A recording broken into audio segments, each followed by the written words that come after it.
Burst of Words Poetry Podcast with Shelby Rosengarten.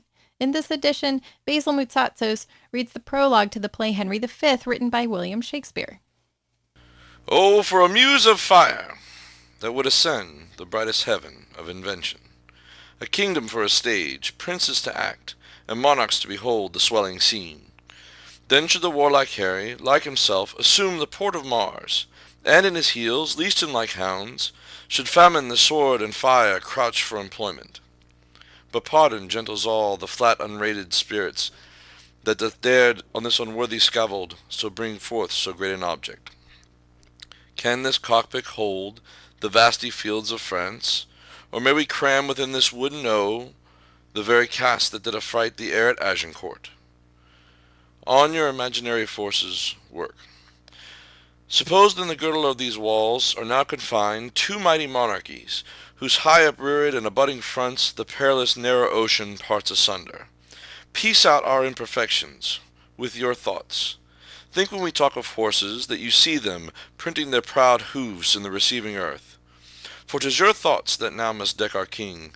Carry them here and there, jumping over times, turning the accomplishment of many years into an hourglass. For this which supply admit me chorus to this history, who prologue-like your humble patience pray, gently to hear, kindly to judge our play.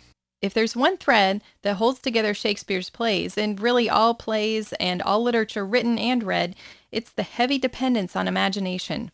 And not just the author's imagination either, but the readers and the audience's. A heroic story of action and triumph that plays out the most intense moments in the life of a legend fires the imagination all that much more, and that's the premise of this prologue. Usually prologues are more specific to the action of the play itself, listing the characters and summarizing the backstory and giving any other context. This one is different in its approach.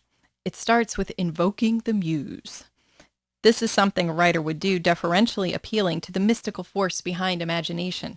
The chorus is the speaker here, and unlike a classical Greek chorus of many different speakers, this chorus is just one person, essentially one character that keeps introducing acts throughout the play. He takes a humble tone in spots. The audience is asked to pardon the players and the play, and the chorus questions whether this modest stage can hold the vasty fields of France. And if the hundreds of soldiers that fought this battle, so critical to English history and victory, can be crammed into this wooden O. Remember that Shakespeare's plays were performed in the Globe Theatre, which was something of a round shape. What's to unfold before them is the story of a young king who has inherited a war, and how he fires up his troops to face the perils of combat in hopes of being immortalized by their victory. So the chorus is prompting the audience to invoke their own muses, or even become the muse of this play. He asks them to piece out our imperfections with your thoughts. Think when we talk of horses that you see them, printing their proud hooves in the receiving earth, thereby drawing them into the play, making them part of it, requiring their own participation as they're watching. It's also a rare venture into second person, drawing in the audience by appealing to their imaginary forces. As with any play, they must allow for a willing suspension of disbelief. This is a sort of unconscious acceptance of the premise of the story, allowing someone who's watching to be transported into that time and place. King Henry V, who had ruled nearly 200 years earlier, would have been the stuff of legend to those who were present at the time this play was staged, so it's brilliant to turn to the English audience. Henry was a hero to them.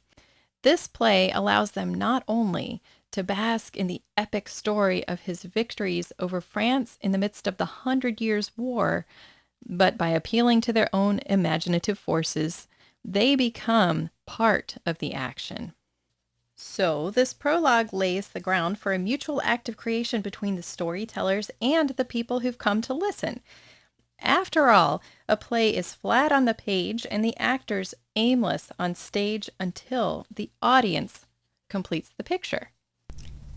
This has been the Burst of Words Poetry Podcast with Shelby Rosengarten of St. Petersburg College.